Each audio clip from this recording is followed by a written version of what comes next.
After installing Remove Duplicate for Sheets add-on, click on the extension menu to ensure that it is installed correctly. Ensure you have two menus, Fuzzy Dedupe and Unique Fuzzy Dedupe. We shall use the Fuzzy Dedupe formula to identify duplicate company names on our data. The formula takes two parameters, the lookup column, which is the column to look up for duplicates names, and threshold similarity. On running the formula, we see that duplicate company names have been given equivalent numbers, while non-duplicate values have been given a 0. Accenture SC and Accenture have been given a value of 2. While Adecco Limited and Adecco SA have been given a 3.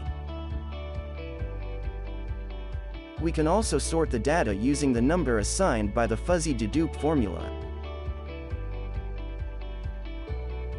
The non-duplicate values appears on top while duplicate values appears bottom.